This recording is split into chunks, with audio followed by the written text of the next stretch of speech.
RBI reserve bank of India के बारे में आप सभी लोग जानते हैं। 10 से लेके 2000 रुपए तक के नोट आरबीआई छापता है। और अगर आरबीआई चाहे तो इस देश की गरीबी और बेरोजगारी को तुरंत मिटा सकता है। वो इतना नोट छाप सकता है जिसकी कोई सीमा नहीं है, उसके ऊपर कोई रोक टोक या दबाव भी नहीं है, लेकिन फिर भी वो नहीं छापता।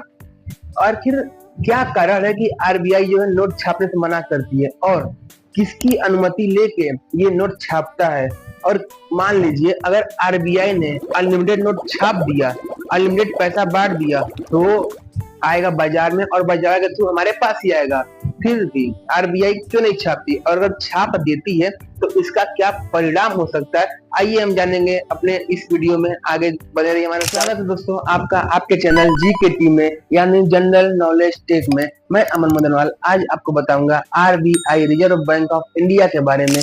रिजर्व बैंक ऑफ इंडिया के बारे में आप सभी जानते होंगे, वो भारत में मौजूद सभी bank, SBI, union bank of India, जितने भी भारत में बैंक प्राइवेट के सरकारी हो, सभी बैंकों का फादर कहलाता है, यानी वो सेंट्रल बैंक ऑफ इंडिया है। भारतीय रिजर्व बैंक ऑफ इंडिया की स्थापना भारतीय रिजर्व बैंक अधिनियम 1934 के प्रावधानों के अनुसार 1 अप्रैल 1935 में हुई।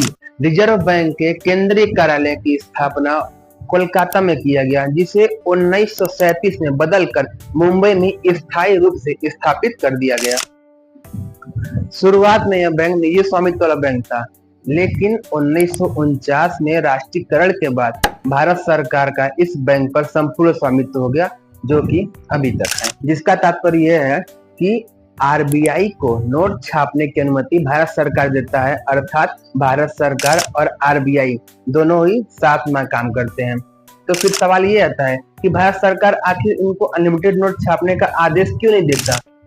1957 में मिनिमम रिजर्व सिस्टम आया, जो कि यह कहता है कि भारतीय रिजर्व बैंक के पास 200 करोड़ का संपत्ति हर समय होना चाहिए, जिसमें से कि 85 करोड़ यानी 85 करोड़ रुपए का फॉरेन करेंसी होना चाहिए और 115 करोड़ रुपए का गोल्ड होना चाहिए। ये इतना तो होना उसके पास जरूरी ही है। इसीलिए भारतीय रिजर्व बैंक जब 200 करोड़ रुपए की संपत्ति को मेंटेन करता है, तो उसके बाद वो भारत सरकार से नोट छापने की अनुमति लेकर उसके बाद वो 10 से लेकर 2000 तक की नोट छापता है। और उसके पास अगर से 200 करोड़ से ज्यादा की संपत्ति है तो बेशक उससे ज्यादा की नोट वो छाप सकता है। और दूसरा कारण ये है कि अगर भारतीय रिजर्व बैंक अनलिमिटेड नोट छापती है और वो हमारे पास आता है, तो इससे इन्फ्लेशन बढ़ेगा। इन्फ्लेशन यानी कि महंगाई। देखिए मान लीजिए भारत सरकार ने अधिक से अधिक नोट छाप दिए, अब वो सबके पास आ गया, सबके पास आ गया और सब लोग पास अनलिमिटेड पैसा है, तो वो अपनी मनचाही वस्तु खरीदेंगे। कोई कार खरीदेगा, कोई एसी खरीदेगा, जिसको जिस चीज की नीड होगी वो खरीदेगा। लग्जरियस आइटम खरीदेंगे और हर आदमी को खरीदना चाहेगा और तुरंत खरीदना चाहेगा, पैसे की कोई कीमत नहीं रहेगी। इस वजह से जो डिमांड जिसकी ज्यादा होगी उसकी सप्लाई कम पड़ेगी, कोई काम करने वाला मजदूर नहीं रहेगा और सप्लाई कम रहेगा।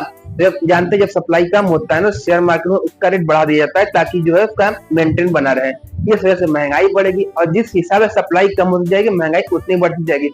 आखिरी में लेते देते चलते चलते ऐसा समय आएगा कि हमारी जो है मुद्रा यानी कि रुपए का वैल्यू गिर जाएगा।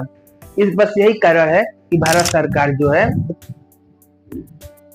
अनलिमिटेड पैसा नहीं छापती, जिससे इन्फ्लेशन से भी हम लोग को तो दोस्तों हमने आज जाना इस वीडियो में कि भारत सरकार आखिर में आरबीआई को ये आदेश क्यों नहीं देती कि वो अनलिमिटेड पैसा छापे, और आखिर ऐसा क्या कारण है कि आरबीआई अनलिमिटेड पैसा नहीं छापती है। और दोस्तों अगर से आपको हमारा वीडियो अच्छा लगा हो तो हमारे वीडियो को लाइक करें और शेयर करें, और ऐसे ही वीडियो हमेशा पाने के लिए हमें चैनल को सब्सक्राइब करें। मैं नया यूट्यूबर हूँ दोस्तों, अगर कोई गलती हुआ हो, कोई भूल हुआ हो तो माफ कीजिएगा। बाकी मिलते हैं अगले वीडियो में। जय हिंद।